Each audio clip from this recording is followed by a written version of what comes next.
Greetings, sir and sirettes, and welcome back to From the Depths with me, Lathrix, and of course, welcome to a bit of a hollow section of our little fortress. In today's episode, we are going to continue to fortify our position to make sure that even the larger of the Onyx Watch ships won't instantly destroy us. As soon as that is achieved, we can focus on being a little bit more aggressive and ensuring we can take over some of their land.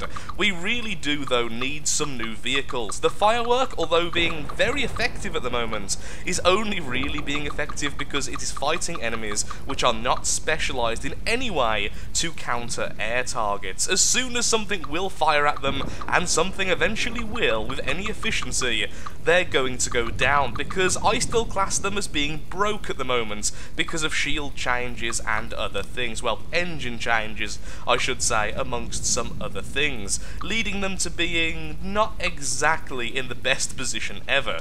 So that definitely needs to be addressed as soon as possible. So, with that in mind, let's get back to the fortress then. So right now, as you can probably see, I'm hollowing out a section on the front here, which had a load of ammo barrels incredibly exposed, a load of single blocks making it really inefficient in terms of block count, and it also had some pretty poor cannons. The cannons would do okay, I suppose, but they certainly wouldn't win us any major victories. So I've took those out, and now going to go one level lower, and then we're going to probably install some kind of advanced cannon. Tripping over my words there, as I wasn't sure whether I was going to say advanced cannon, particle cannon, or cram cannon. There are just so many cannon types. And here again we can see loads of single blocks, which are definitely not as good as using beams. So I'll remove all of this, we'll be back in a second with a nice metal flooring, and then we can figure out exactly what weapon we are going to use.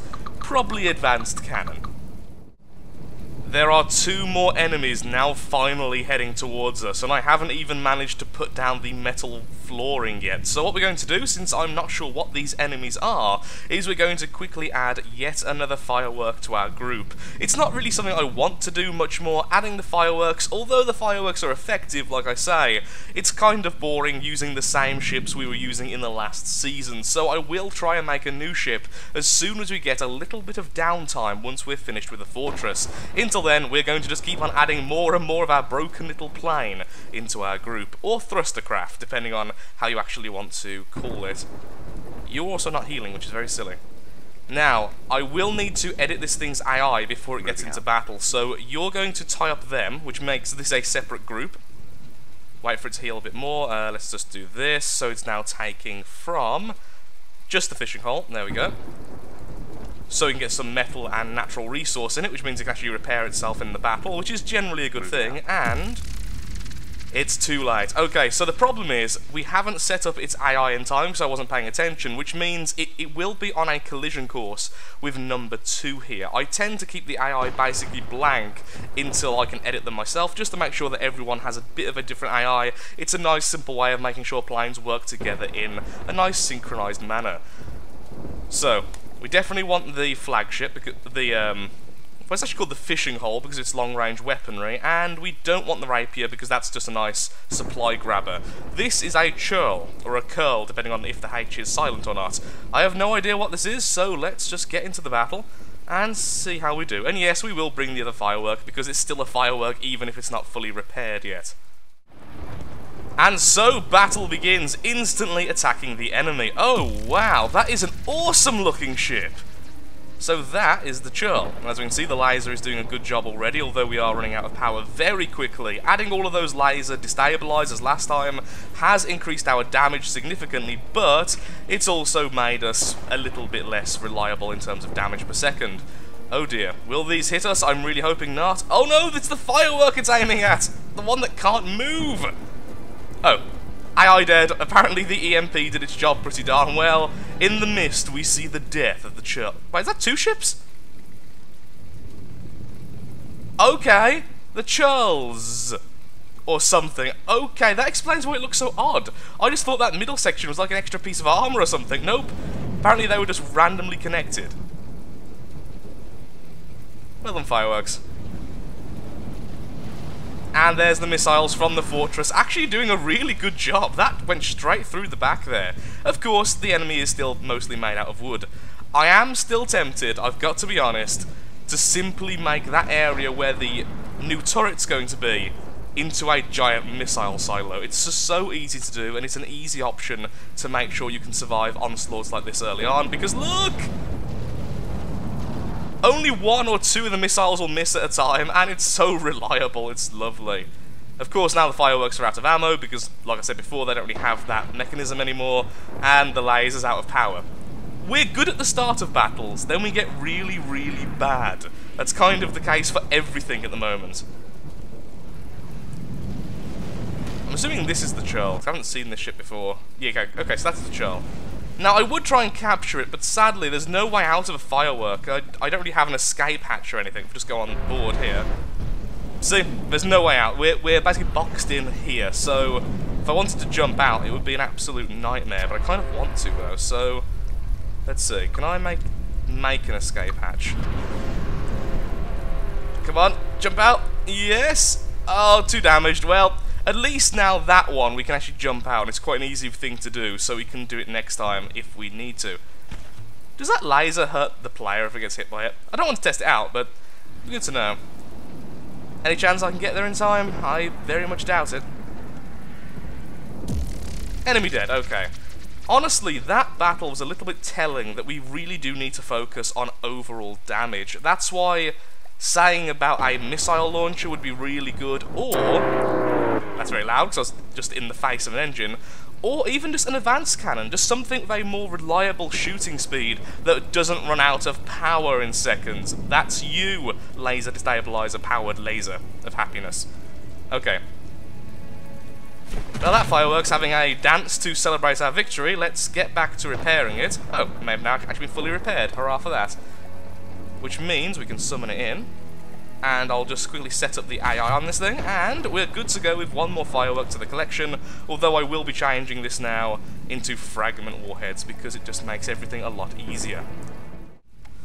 Okay, so after a little bit of work and me being really confused about how cannons work after not building one in such a long time, here we are with our new cannon. So obviously it's quite a rapid fire cannon in comparison to the larger ones, and I'm not completely happy with it, but honestly the major concern I had was I just completely ran out of space. It was the biggest cannon I could build with the space I was given.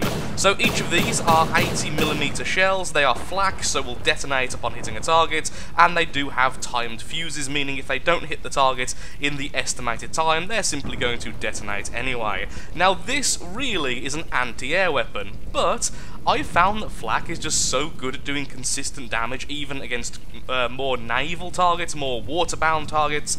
I'm absolutely fine using this on the front.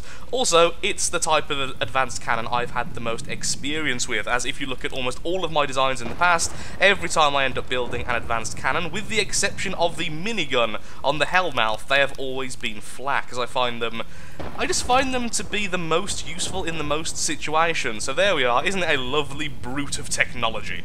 So that can go on the front. I'm about to build a turret cap, which has to be a little bit bigger than I would like it, because like I say, I had so little space, I ended up having to build slightly above where I wanted to, so a little bit is exposed, which isn't good, but it's a cannon I'm happy with, and I think it's going to do a fair bit of damage. All I need to do now is set up the AI and its firing restraints, and we're good, because otherwise if there's an enemy behind us, I can see this thing absolutely ripping a hole straight through our laser, which, despite its energy consumption, is still definitely our main weapon.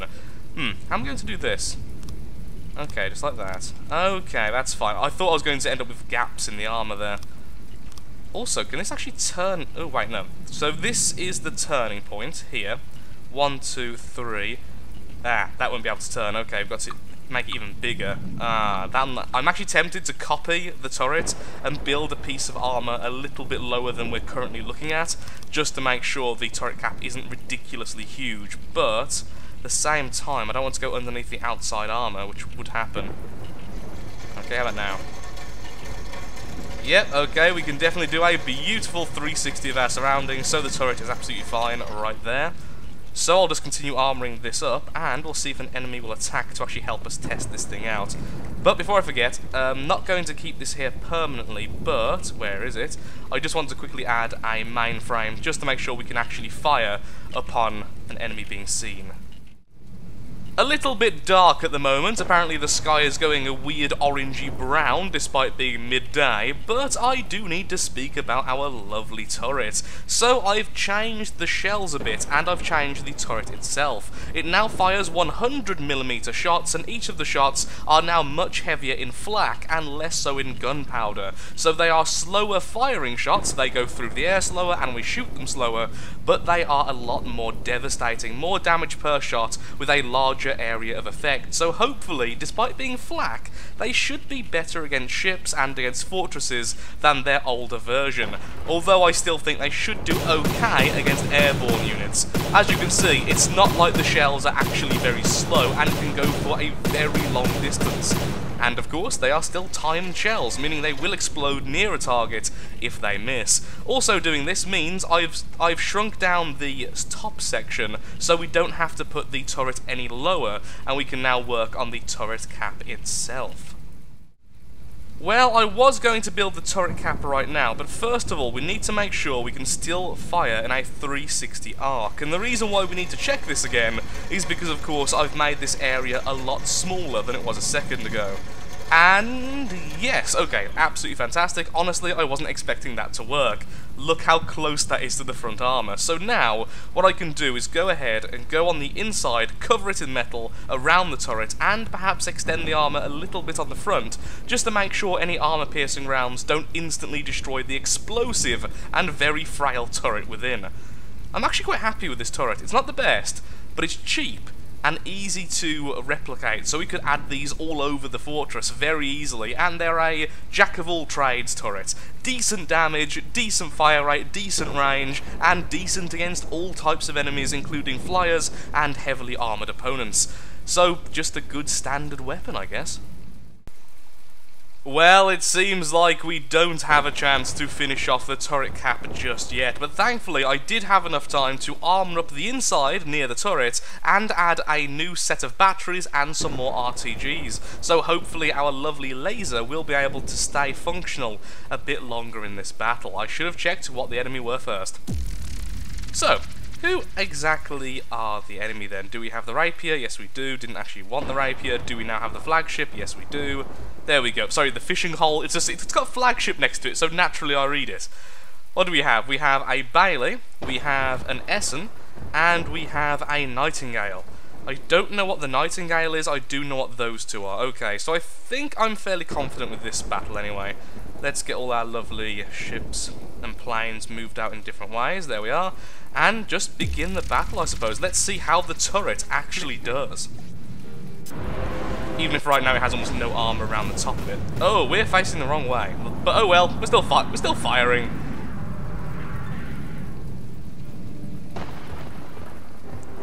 Wow, enemy instantly gibbed there. Who are we actually... Okay, so firing at those guys over there, I think. Yes, we are. Oh, wow, look at the blocks being destroyed every hit. Okay, so we can definitely destroy wooden blocks with every single shell. And by the looks of it, we can destroy more. Now, I am trying to get a bit closer, but sadly, the character can't move any faster than this. And using the binoculars was just getting fog everywhere. Let's see, is it enough damage, or am I going to have to upgrade the damage per shot? It's quite hard to tell with the laser shots everywhere. These small explosions are, of course, the flak. Yeah, it seems to be doing well. Not as good as the flak of old, though, because it has been nerfed several times since the onset of advanced cannons. But, yeah, it does okay. It does okay. It's not good enough, though, no. So we are going to have to change something about that. I'm tempted to go with belt loaders, so we just fire faster, or we could go down the route of having very slow, very powerful shots. On the upside, the laser was doing fantastically there. It took a long time to run out of power and just destroyed the enemy. In addition to the fact we're now shooting volleys of missiles at a time, which is lovely as well. Conclusion there. Missiles are awesome. The fireworks are still doing pretty well. The laser is getting better and better as we add more and more ability to generate power. As we can see right now, it's going up so darn quickly. And the flak cannon was a little bit underwhelming, to be honest. It did okay, and I feel like I feel like over the course of a longer battle it would definitely play its part, but during that battle it just didn't seem that worth it, especially since I could have had a missile silo in its place. So I will have to do a bit of thinking about that. I really do think that either going down the route, like I say, of belt loaders, which are very rapid fire but can't fire and reload at the same time, or going down the route of perhaps 200mm shells, or 20cm, which is what I was about to say, shells, which are much slower to fire but do much more damage. Or we could even go down the route of adding more flak. So it's a slower projectile. It's still a very fast projectile at the moment, which isn't really good against heavily armoured targets. Or I could make them armour-piercing shots. But that's missing the point of the consistent damage I want at the moment.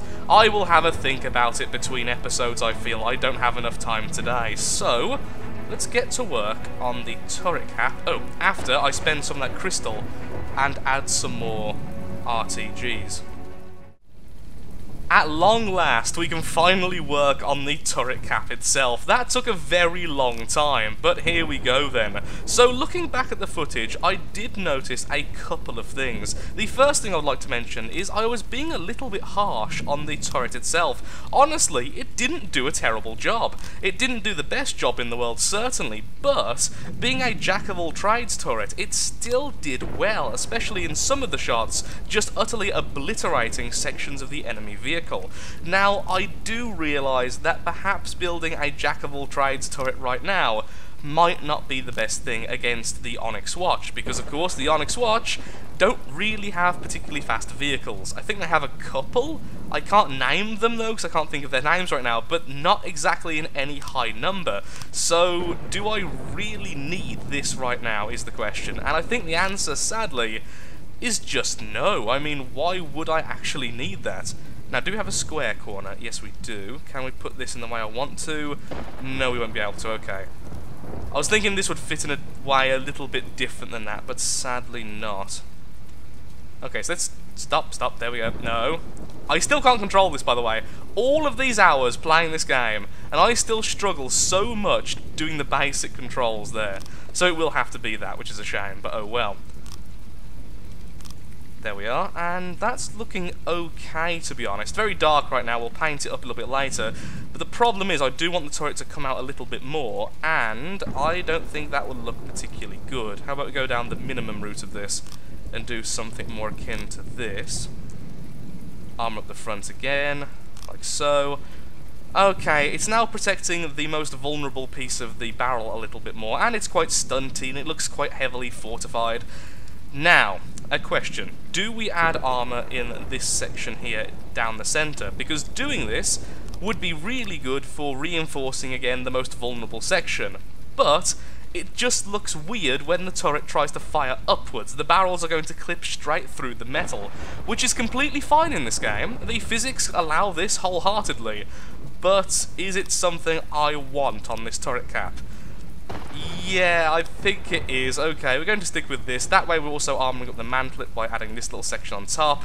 I think that will do. That will do decently. It's not the worst turret cap I've ever made. Actually, I quite like it, which is a nice change. But we could always work on it later if we decide we don't like it that much. That is really dark, though. So what we're going to do is go into painting mode. And let's go with brown down the centre, then red around the outside. That is really dark. I'm hoping that's coming up a little bit brighter on the video, because I did get a lot of feedback from the last video, and it seems like the vast majority of you do prefer the new settings, even if there is the one issue, which a lot of you brought up, and I fully agree, that the UI is a bit too bright in a lot of situations. So what I think I'm going to need to do, let's go with red. What I think I'm going to need to do, when I get back from the surgery and everything over in England, I'm going to spend a bit more time on the editing, so every time I'm just looking at numbers, wrong button, looking at numbers and such, try to make that a little bit darker, try to make the contrast a little bit less obvious. And finally, what about if we make the barrel yellow? Now that should have affected all the barrels. It's kind of weird it's only affected one of them. 1, 6. There we go. No, that looks a little bit... It looks a little bit cartoony. I think the reason why it looks cartoony, though, is because the rest of the fortress is grey, is green, and is brown, and now we have yellows and reds. So it kind of looks like a demented Lego. Now I've said that, I kind of like it, but still, yeah, it's a bit too bright for my tastes, but we'll see how it looks a bit later. Perhaps we can add a bit of grey to the sides or something, just to make it look like it's a bit more part of the fortress. Whoa, that is really dark. How about more like that type of grey? Well, lighter grey. Let's go with this one. Yeah, that works a bit better. Now it actually looks like it's part of everything, so we'll probably just stick with that. But I'm afraid, though, I am actually now all out of time. This is the last episode I'm recording before I go back to England. This is the very last one. I wasn't going to record it, but I've been having loads of fun with the new campaign, and I just wanted to continue. We are doing surprisingly well. It's now night time, so we can't see a thing. A good way to end. So thank you so much for watching. If you have enjoyed the video, then of course, likes, favourites, shares, comments, all that good stuff helps out me, helps out the channel, and most importantly, shows that From the Depths is a series you wish to see continued in the future. In the next episode, we're probably going to finally start working on a new set of ships, or at least building a massive weapon on the fortress to complement the laser. There's actually quite a few things we need to do, so thank you again for watching, and I'll see you next time.